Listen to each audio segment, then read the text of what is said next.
Vous savez, je me rends compte que je vous évoque souvent mes préférences en matière de tech, que ce soit les marques que j'apprécie le plus ou les partis pris que je vais avoir tendance à apprécier en matière de software, mais dans les faits, j'ai jamais pris le temps de vous expliquer comment j'en suis arrivé là. On est en juin, les nouveaux produits se font rares, le Pixel 4a a l'air de ne jamais vouloir sortir, et puis je me suis dit que justement, profiter de cette occasion pour vous présenter les smartphones qui m'ont le plus marqué, qui ont eu le plus d'impact sur moi et sur mon rapport à la technologie, ça pouvait être intéressant, ou tout du moins, ce sera fun. Pour regarder Nightech, c'est Thomas, et aujourd'hui je vous propose une vidéo un petit peu plus égoïste que d'habitude, dans laquelle je vous fais une rétrospective des 5 smartphones qui m'ont le plus marqué. Bon, juste histoire de vous situer, je suis un enfant de 1997, donc un petit peu bloqué entre les millennials et la génération Z. J'ai grandi dans un espèce d'entre-deux où les technologies du numérique étaient déjà omniprésentes, mais pas forcément intuitives ou accessibles pour les jeunes surtout. En 2009-2010, j'avais 12 ans, et pour l'instant aucun intérêt pour la tech pour être honnête, à part pour ce qui est de lancer Dofus, évidemment. Il y a un appareil qui a changé ça d'un seul coup, et je me dois donc de vous le montrer parce qu'en plus il était assez populaire chez les jeunes, même si c'est pas vraiment un smartphone. Admirez donc le fameux iPod Touch de seconde génération, dans sa glorieuse livrée chromée qui ne prend absolument pas les rayures, évidemment. C'est dingue à quel point ce petit iPod était populaire dans mon collège. Il était doté de 8 Go de stockage, ce qui était pas mal, 128 Go de RAM, un processeur monocœur même pas doté d'un nom, le tout pour 199 €. C'est sûr que c'était un autre temps, on n'attendait pas de nos appareils mobiles qu'ils rivalisent avec nos ordinateurs. Mais peu importe tout ça, on pouvait télécharger gratuitement des jeux et des applications, tout le monde adorait Facebook, on pouvait même aller sur MSN chatter avec ses amis. Il avait un OS intuitif, un tactile super précis et multitouch pour quelqu'un qui avait seulement connu le tactile résistif de la DS, c'était quand même ouf. Et il avait également un accéléromètre qui permettait de faire simplement pivoter l'appareil quand tu veux passer en mode portrait. Tout ça aujourd'hui on le prend pour acquis, c'est même des bases en 2020 pour un smartphone, mais à l'époque c'était quand même des choses assez intéressantes. À ce moment-là évidemment les appareils paumés étaient déjà à la mode, ils n'avaient pas vraiment de concurrence pour le grand public, surtout sur le segment haut de gamme, et j'étais hyper séduit par le côté à la fois cool, socialement parlant, j'avais 12 ans évidemment, mais aussi par combien les appareils Apple étaient intuitifs à utiliser. Il faut comprendre qu'en 2009, la technologie c'était encore loin d'être plug and play, le métier du UX designer n'était pas du tout à la mode, et donc découvrir un appareil totalement user-friendly que tu ne risques pas de briquer par une fausse manip, c'était quand même quelque chose. J'avais donc 13 ans, j'étais un fanboy qui n'a rien connu d'autre, et au Noël suivant, j'ai donc supplié mes parents de m'offrir un iPhone, comme tout sale gosse qui se respecte. On était au Noël 2010, l'iPhone 4 et le premier Galaxy S étaient sortis cet été, et mes parents se sont totalement tués à la tâche pour m'offrir un iPhone 3GS. J'ai juste pas les mots pour décrire à quel point j'étais heureux ce soir-là. Rendez-vous compte, c'était mon tout premier smartphone, l'iPhone 3GS possédait 256 Go de RAM, un processeur presque 2 fois plus puissant que mon iPod, un écran IPS de 3,5 pouces en 480 par 320 pixels et même 32 Go de stockage. Vous imaginez, 32 Go de stockage fin 2010, ça représentait un truc énorme, tu pouvais tout mettre dessus. Les iPhones étaient minuscules, ils employaient une combinaison de plastique et de verre qui ne faisait pas spécialement premium pour être honnête, mais encore une fois, on n'attendait pas de nos smartphones qu'ils soient luxueux en 2010. Mais bref, cet iPhone et cet iPod Touch, c'est deux appareils que j'ai utilisés pendant près de 3 ans et j'ai encore une sacrée affection pour eux, ne serait-ce que parce que c'est les appareils qui m'ont accompagné dans ma perte de poids quand j'étais plus jeune. J'avais commencé à courir avec eux, j'avais perdu une trentaine de kilos en écoutant de la musique dessus.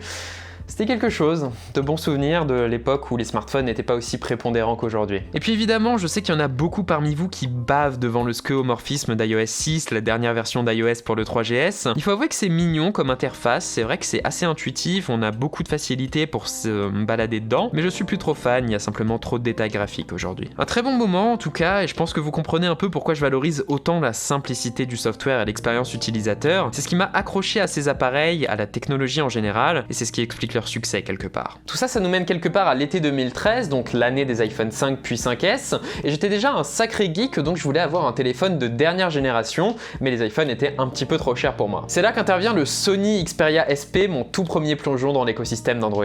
Désolé, j'ai pas réussi à le retrouver d'ailleurs, mais disons qu'à ce moment-là, on était sur Android Jelly Bean de mémoire, et c'était assez moyen, même si des progrès avaient déjà été faits. C'était clairement le bordel toujours en matière de software, les smartphones Android n'avaient que très rarement des mises à jour, leurs interface était assez moyenne, mais Google avait déjà fait des efforts, il faut le reconnaître, pour implanter des codes graphiques un petit peu plus cohérents, notamment avec la première version du Material Design et ses aplats de couleurs acidulés que beaucoup de gens appréciaient. Ce Xperia SP m'avait en tout cas séduit par son tarif de 399 € et surtout par son immense écran de 4,6 pouces HD, malheureusement en plastique, mais bon, c'était quand même assez impressionnant. Il avait aussi une barre LED de notification qui faisait un peu de couleur, qui pouvait battre en rythme avec ta musique notamment. Autant au début, c'est vrai que j'ai beaucoup apprécié ce smartphone, principalement principalement pour son matériel qui était assez bluffant pour quelqu'un qui vient d'un 3GS. Le problème, c'est que très vite, l'émerveillement du hardware est passé, comme toujours, et ce qui me restait, c'était l'absence totale de mise à jour, le bordel du Play Store, le bloatware orange que je pouvais pas désinstaller, l'écran qui se raye pour un oui ou pour un non, et surtout de la poussière qui s'accumulait,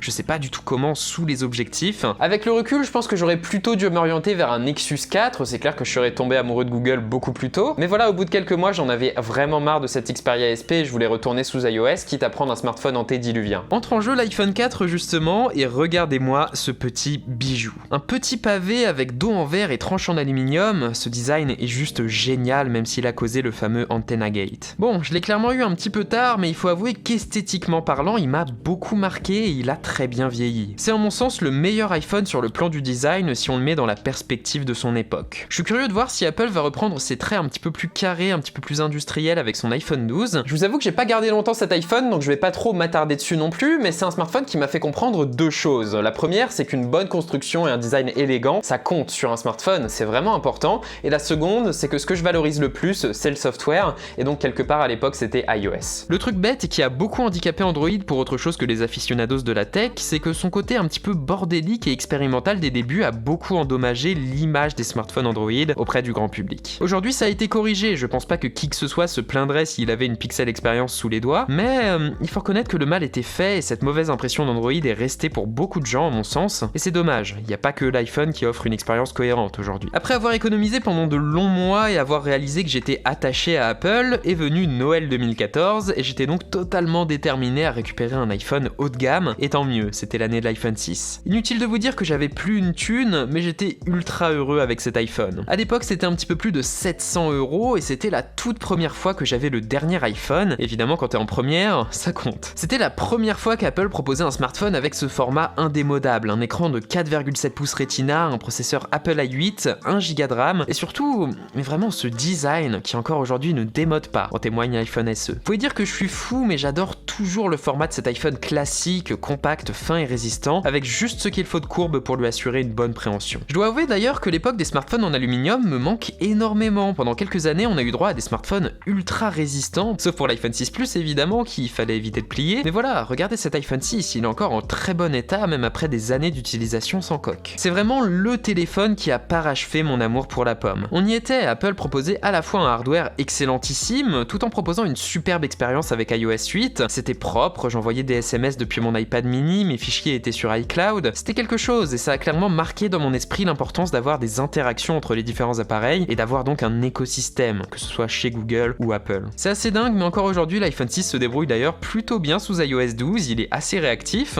et à part sa batterie désastreuse, je serais tenté de dire qu'il est toujours utilisable en 2020. Je sais, maintenant vous vous demandez justement à quel moment j'ai pu tomber amoureux de Google et revenir sous Android. On y arrive, et c'est justement parce qu'en 2016, ma personnalité avait beaucoup changé, je venais de faire mon premier PC de gaming, et donc j'avais soif de spécifications techniques et de personnalisation. C'est là qu'intervient un petit trublion du monde des smartphones qui proposait quelque chose d'assez impressionnant, OnePlus avec son OnePlus 3. Je l'ai instant buy dès sa sortie pour 399 €. C'était un des rares smartphones sous Android disponibles en France avec un software vraiment pas dégueu si on compare au TouchWiz de l'époque par exemple. Il avait également 6 Go de RAM, ce qui était absurde à cette époque-là, un Snapdragon 820 et un écran AMOLED, le tout pour 399 €, encore une fois. À ce tarif-là, il balayait tout le reste du marché. C'est vraiment le smartphone de la rédemption pour Android à mes yeux. Les pixels n'étaient pas sortis en France, et OnePlus était le seul à proposer un software propre, des mises à jour, une cohérence avec les produits de Google, le tout pour un tarif vraiment accessible. À côté de ça, il faut reconnaître que les iPhone 6S puis 7 m'ont paru vraiment fades et surtout extrêmement chers par rapport à la proposition de OnePlus. C'est de là qu'est partie mon affection pour OnePlus et par extension pour Google. Si mes critères d'expérience utilisateur et de cohérence me venaient d'Apple, j'ai découvert que je pouvais également très bien avoir ça du côté d'Android.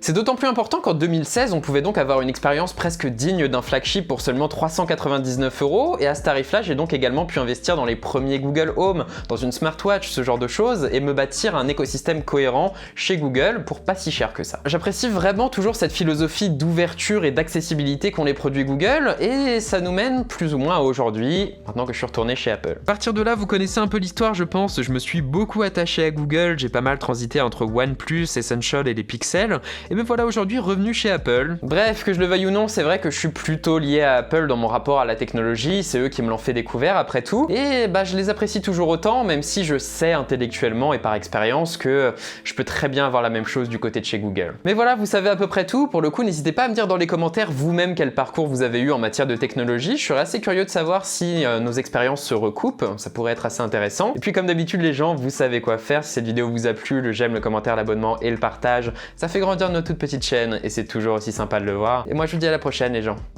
Allez, salut!